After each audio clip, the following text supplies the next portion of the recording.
चरण सानिध्यात् जीवा मुक्ता भवन्ति। साखरे वंशविख्यातं ज्ञानदानपरायणं विनायकं गुरुं वन्दे भवबन्धविमुक्तये। ज्ञानप्रतापविलसत्वचनामृतं च अद्वैतभावपटुताहितबुद्धिरस्य ज्ञानेश्वरस्तु भगवान् अवतीर्णैव। श्रीरंगनाथ गुरुराज नमोस्तु तुभ्यं। नाथ महाराज हरिपाठाच्या 7व्या अभंगात सांगतात, बहुता सुकृती नरदेह लाधला भक्ती विन गेला अधोगती। बाप भाग्य कैसे न सरेची कर्म न कळेची वर्म अरे मूढा। अनेका जन्माचे सुकृत पदरी त्याचे मुखी हरी पैठा होय। रावरंक हो का उच नीचे याती भक्ती विन माती मुखी त्याच्या। एका जनार्दनी न घ्यावा एका जनार्दनी हरी हरी म्हणता मुक्ती सायुज्यता पाठी लागी। जीवाला लक्ष 84 देहापैकी कोणता तरी देह कर्म फळ भोगण्यासाठी मिळत असतो। मानवाच्या 100 जन्मात यज्ञ कर्म केल्यावर इंद्रपद मिळते। 100 जन्म ब्राह्मणाचे घेऊन शुद्ध ब्रह्म कर्म करणाऱ्याला ब्रह्मलोक प्राप्त होतो। प्रत्येक देह शुभ अशुभ कर्माचे फलस्वरूप असतो। त्यात अंड्यापासून झालेले पक्ष्यांचे शरीर म्हणजे अंडज, जारापासून मानव पशु शरीर म्हणजे जारज, घामापासून निर्माण होणारे शरीर उवा म्हणजे स्वेदज आणि बीजापासून निर्माण होणारे शरीर म्हणजे वृक्ष म्हणजे उद्बीज। मानवदेह सोडून इतर सर्व भोगयोनी आहेत ते शिक्षा भोगून संपवायला। त्यांना आत्मस्वरूप ओळखून घेता येत नाही, कारण तिथे विवेक नाही। पशुकाय पाप पुण्य जाणती उत्तम मध्यम भोग भोगिती। किती एक उपजती मरती बहिरी अंध होती पांगुळमुखी। पशुवादिक देहात आसक्ती आहे पण भक्ती करता येत नाही। म्हणून नाथ महाराज पहिल्या चरणात सांगतात, बहुता सुकृते नरदेह लाधला भक्ती विन गेला अधोगती। 84 लक्ष जीव योनी त्यात मनुष्य देहा वाचुनी। अधिकारी ब्रह्मज्ञानी आन कोणी असेना। फक्त मनुष्य देहातील जीवच ब्रह्मज्ञानाचा अधिकारी आहे। भरतखंडी नरदेह प्राप्ती हे परम भाग्याची संपत्ती। तेथेही विवेकू परमार्थी त्याच्या वशवर्ती मी परमात्मा। भरतखंडामध्ये भारतभूमीमध्ये नरदेह मिळाला हे परम भाग्य आहे। त्यातही परमार्थाचा विवेक असणाऱ्याला परमात्म्याची प्राप्ती होते। मोले अनर्ध्य रत्ने येती तैसा चिंतामणी नये हाती। बहुत योनिये जन्म होती परी मनुष्य देह प्राप्ती दुर्लभ। पैशाने रत्न विकत घेता येते पण चिंतामणी हाताला येत नाही। तसे बऱ्याच योनीत जन्म मिळतो पण दुर्लभ असलेला नरदेह मिळत नाही। ब्रह्मप्राप्तीचे साधन असलेला हा देह स्वर्गाधिक देवांना सुद्धा त्यांच्या उद्धाराकरता याच देहाची अपेक्षा करतात। स्वर्गीचे अमर इच्छितात देवा मृत्यूलोकी व्हावा जन्म आम्हा। त्यांना सुद्धा हा देह दुर्लभ वाटतो। नारायण नामे होऊ जीवनमुक्त हा सुख सोहळा स्वर्गी नाही। याच नरदेहात नारायणाच्या नामाने जीवनमुक्तीचा सोहळा भोगता येतो, जो स्वर्गात जाऊन सुद्धा त्यांना भोगता आला नाही। तिथे हा सोहळाच नाही। हा देह ज्यांना मिळाला भगवत प्राप्तीचा हेतू सोडून विषय संपादन करण्यामध्ये आयुष्य वाया घालवले. जसे पिंजऱ्याचे दार उघडे असून पक्षी उडत नाही, तसे विवेकाचे पंख असून मृत्यूच्या पलीकडे हा जीव झेप घेत नाही. याचे कारण विषय ओढी भुलले जीव. आता याची कोण करील कीव. नुपजे नारायणी भाव ठावनी पावनी ठाव नरदेह. जेने नरदेह हे जाण निशेष खुंटे जन्म मरण. जेने जीव पावे समाधान स्वानंद घन स्वये होणे. या नरदेहात जन्म मरण खोटे ठरते. जीवाला आनंदरूप स्वरूप लक्षात आल्यावर समाधान होते. येण्याची शरीरे शरीरा येणे सरे. किंबहुना येर झारे चिरापडी. याच शरीराने शरीराला येणे संपवता येते. येर झाराला चिरा पाडता येते, बंद करता येते. ज्या नरदेहाची संगती होय अविद्येची निवृत्ती. लाभे भगवद प्राप्ती हे विख्यात ख्याती नरदेही. जीवनाचे फल सिद्ध करणारा नरदेह बहुत सुकृताने मिळाला. पण ज्याने भक्ती नाही केली तर दुर्लभ शरीर प्राप्त होऊन सुद्धा त्याला अधोगती प्राप्त होते. पुन्हा जन्ममृत्यूच्या चक्रात फिरावे लागते. भगवान शंकराचार्य सांगतात, पुनरपि जननम पुनरपि मरणम पुनरपि जननी जठरे शयनम इह संसारे खलु दुस्तारे भज गोविंदम भज गोविंदम भज गोविंदम मूढमते. मनुष्य देही जे भजन नष्ट ते होतिगा स्वात्मभ्रष्ट. अधपाते भोगिती कष्ट अति उद्धट यातना. म्हणजे मनुष्य देही जे भजन नष्ट मनुष्य देहामध्ये येऊन जे भजन करत नाही ते होतिगा स्थान भ्रष्ट. त्यांना हे स्थान सोडावे लागते. अधपाते भोगिती नष्ट अति उद्धट यातना. ज्या विशिष्ट हेतूने नरदेह मिळाला तो हेतू जर सिद्ध न झाला तर स्वैर विषय मिळवण्याची प्रवृत्ती ठेवून निषिद्ध पाप कर्मे मनुष्य करू लागला तर त्याचे फल अधोगती प्राप्त होते. जन्म आली वाया गेली भक्ती नाही केली. माझे माझे मनोनिया गुंतू गुंतू मेली. म्हैस मेली तर मोकळी मेली आणि मावशी मेली तर गुंतू गुंतू मेली. मनुष्य देहात संसार आहे तो साधन मानावा. परमात्मा साध्य आहे व त्याच्या प्राप्तीची भक्ती ज्ञान नाम ही साधने आहेत. हे केवळ मनुष्य देहानेच सिद्ध होतात. म्हणून हा श्रेष्ठ व या देहात भक्तीला प्राधान्य आहे.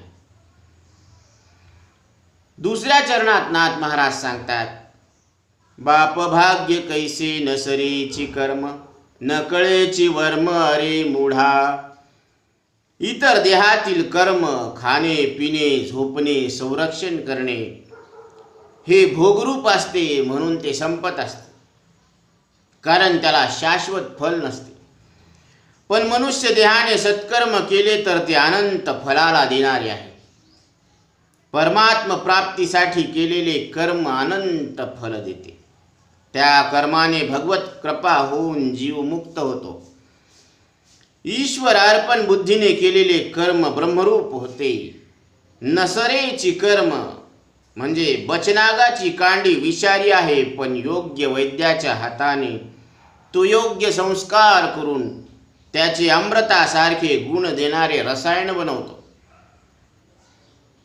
तैसे कर्मे कर्मबद्धता मुमुक्षु सोडविले पंडुसुता. जैसा रस रीती मरता राखिला विषय. निष्काम कर्माने चित्त शुद्ध होऊन ईश्वर कृपेने अज्ञान निवृत्ती होते व स्वरूपाची ओळख होते. हे न कळाल्यामुळे कर्माचे वर्म न कळाल्यामुळे या मूढ बहिर्मुख विषयासक्तांना लाभ होत नाही. अवजा अनंतिमाम मूढा किंवा नमाम दुष्कृतिनो मूढा विमूढा नानुपश्यन्ति. मूढोऽयं नाभिजानाति. परमात्म्याची आज्ञा न मानणारे, त्यांची भक्ती न करणारे, त्याला ज्ञान दृष्टीने समजून न घेणारे मूढ समजले जातात. देखे शवाच्या हाती दिधले, जैसे का रत्न वाया गेले. ना तरी जात्यंधा पाहले प्रमाण नव्हे. मुडद्याच्या हातात दिलेले रत्न वाया जाते. आंधळा पाहतो याला प्रमाण नाही, किंवा त्याला चंद्र उगवल्याचा उपयोग नाही. तसा का चंद्राचा उदयो जैसा, उपयोगा नवचे वायसा. मूर्खा विवेकू हा तैसा रुचेल ना. मूर्खाला विवेक आवडत नाही. तैसे वैराग्याची शिव न देखती, जे विवेकाची भाष नेनती. ते मूर्ख केवी पावती मज ईश्वराते. जे विवेक वैराग्य रहित आहेत ते मूर्ख ईश्वराला प्राप्त करून घेऊ शकत नाही. तिसऱ्या चरणामध्ये नाथ महाराज सांगतात, अनेका जन्माची सुकृत पदरी, त्याचे मुखी हरी पैठा होय. भगवत भक्ती करता प्राप्त झालेला मनुष्य देह आणि भक्तीने सर्व सुख प्राप्त होते. तर सर्वांची प्रवृत्ती भक्तीकडे का होत नाही? याचे कारण व्यवहार हे पूर्व संस्काराने होत असते. चांगले वाईट संस्कार असतात. चांगले संस्कार असले तर वृत्ती शुभ कार्यामध्ये प्रवेश करते. सगळ्याला चांगले किंवा वाईट संस्कार आहेत असे म्हणता येत नाही. सगळेच संस्कार चांगले म्हणता येत नाही. हरिबुद्धी जपे तो नर दुर्लभ, जैसी दीपकळिका धाकुटी, बहु तेजाते प्रगटी. तैसी सद्बुद्धी हे थे कोटी म्हणून पार्था बहुती परी. हे अपेक्षी जे विचार शुरी, जे दुर्लभ चराचरी सद्वासना. अनिका सारिखा बहुवसु, जिये परमा जैसान जोडे परिसु. का अमृताचा लेशु दैवगुणे, तैसी दुर्लभ जे सद्बुद्धी. जिये आणिक जिये परमात्मची अवधी. जैसा गंगेशी उदधी निरंतर, तैसी ईश्वरा वाचुनी काही. जिये आणिक लाणी नाही, ते एकची बुद्धी पाही अर्जुना जगी. या परमात्म विषयक बुद्धीचा हृदयात प्रकाशन होण्यासाठी सुकृताची म्हणजे पुण्याची आवश्यकता आहे, ज्याच्याने संसाराची भीती नष्ट होते. अर्जुना ते पुण्यवशी, जरी अल्पची हृदयी बुद्धी प्रकाशी. तरी आशेषही नाशे संसार भय. जन्म जन्मांतरी असेल पुण्य सामग्री, तरीच नाम जिव्हाग्री येईल श्रीरामाचे. जन्म जन्मांतरातील पुण्य सामग्री असेल तरच प्रभू श्रीरामचे नाम जिभेवर येत असते. त्याची मुखी हरी पैठा होय, म्हणजे मुखात सतत हरिनाम राहणे. अंतःकरणात प्रेम हरिप्रेम निर्माण झाल्याशिवाय सतत नाम येणार नाही.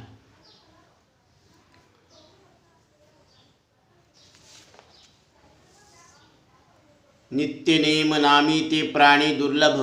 नित्य नेमाने सतत नाम होणारे दुर्लभ आहे. नाथ महाराज चौथ्या चरणात सांगतात, रावरंक हो का उच्च नीच याती. भक्ती विन माती मुखी त्याच्या. पूर्व पुण्याच्या बळावर काही मनुष्य राजपद मिळवतात. कोणी उच्च कुळात जन्म घेतो, कोणी भिकारी होतो. सत्ता संपत्ती ऐश्वर्य प्राप्त झालेले लोक उन्मत्त होऊन भोगात आसक्त राहतात व देवाला विसरतात. नीच जातीत जन्मलेले निषिद्ध कर्म करतात. दोघातही भक्तीचा विसर पडून देव प्राप्ती दिसत नाही आणि भक्ती न केल्यामुळे त्याचे वाटोळे होते. सकळ योनी विषयासक्ती, सर्वासी आहे निश्चिती. नरदेही तैसीच विषय स्थिती, तै तोंडी माती पडली की. जीवाचा उद्धार वैभव कुळ जात विद्या यामुळे होत नाही, उलट त्याचा अहंकार होऊन बंधन पडते. मोक्षाला परमपुरुषार्थ म्हटलेले आहे. अहंकार होऊन बंधन पडत असते. आत्यंतिक दुःखाची निवृत्ती व परमानंदाची प्राप्ती हे मोक्षाचे स्वरूप आहे. हा उपनिषद वेदांत शास्त्राचा सिद्धांत आहे. पुराणात 4 प्रकार सांगितलेले आहेत: सलोकता, समीपता, स्वरूपता व सायुज्यता. भक्ती योगाच्या आचरणाने भगवत कृपेने भगवत भक्ताला वैकुंठ लोकाची प्राप्ती होते. शरीर सुटल्यानंतर वैकुंठात जाऊन राहणे म्हणजे सलोकता मुक्ती आहे. तिथे जाऊन महाविष्णूच्या सानिध्यात वास्तव्य करणे म्हणजे समीपता मुक्ती आहे. शंख चक्र गदा पद्मधारी असे विष्णू स्वरूपाप्रमाणे होणे ही स्वरूपता मुक्ती होय. या अवस्थेत भेद राहतो. ऐशी स्वरूपता जरी झाली प्राप्त तरी हा देव मी एक भक्त हा भिन्नत्वाचा भेद किंत त्यात उरला असे. देव भक्ता माझी भेदू भिन्न स्वरूपता संवादू जव नाही अद्वय बोधू तव परमानंदू प्रगटेना. तिथे सुद्धा मी भक्त आणि हा देव असा भाव भेद राहिल्यामुळे अद्वैत बोध किंवा परमानंद प्रगट होत नाही. म्हणून 5व्या चरणामध्ये महाराज सांगतात, एका जनार्दनी हरी हरी म्हणता मुक्ती सायुज्यता पाठी लागे. वृत्ती स्वानंदी निमग्न परतूनी कदा नव्हे भिन्न. सायुज्य मुक्ती या नाव पूर्ण जेणे दुजेपण असेना. वेदांत शास्त्रात सायुज्य मुक्ती ही अंतिम स्थिती म्हणजे पूर्ण अवस्था आहे, परमसिद्धी आहे. या अवस्थेत गेलेल्या पुरुषाला पुनर्जन्म नाही. षडविकार षड उर्मी त्रिविध दुःखे भय क्लेश रहित अशी ही स्थिती आहे. मल विक्षेप आवरण दोषाच्या नाशानंतर ही सिद्ध होत असते. याकरिता विवेक वैराग्य श्रवण मनन इत्यादी साधन आचरण करावे लागते. आत्मैक्य ज्ञानानेच प्राप्त होणारी ही स्थिती आहे हे खरे आहे. पण हरी हरी असा नामजप केल्याने ही मोक्ष सायुज्यता प्राप्त होते. तेने मुक्तिचारी साधियल्या. हरिमुखे म्हणा हरिमुखे म्हणा. हरी हरी हरी मंत्र हा शिवाचा म्हणती जे वाचा तया मोक्ष. म्हणजे मल म्हणजे पाप वासना, विक्षेप म्हणजे चित्ताची चंचलता, आवरण म्हणजे स्वस्वरूपाचे अज्ञान, हे तिन्ही दोष हरिनामाने जातात असे स्पष्ट सांगितलेले आहे. शास्त्रामध्ये कर्म उपासना व ज्ञानाने या 3 दोषांची निवृत्ती होते असे सांगितलेले आहे. हरिनामात या 3ही साधनांचा अंतर्भाव होतो म्हणून त्या सर्व साधनाचे सार म्हटलेले आहे. कलियुगी हेची सार नाम स्मरावे निरंतर. करीती नामाचा गजर ते मुक्त नर नृपनाथा. कलियुगात नाम सार आहे, त्याचे निरंतर स्मरण करावे. नामाचा गजर करणारे साधक मुक्त आहेत. ज्ञानोबराय 4 वेदाची साक्ष देऊन सांगतात, भक्ती आणि मुक्ती नामापाशी प्रत्यक्ष. 4 वेद साही शास्त्रे वदताती साक्ष. म्हणजे वेदानं सुद्धा साक्ष दिलेली आहे की भक्ती आणि मुक्ती ही नामातच प्रत्यक्ष आहेत. म्हणून मनुष्य देहात आलेल्या जीवानं नामस्मरण करत ही भक्ती आणि ही मुक्ती साध्य करून घ्यावी, आत्मसात करावी, असं नाथ महाराज या 7व्या अभंगातून सांगतात. पुंडलिका वरदे हरिविठ्ठल श्री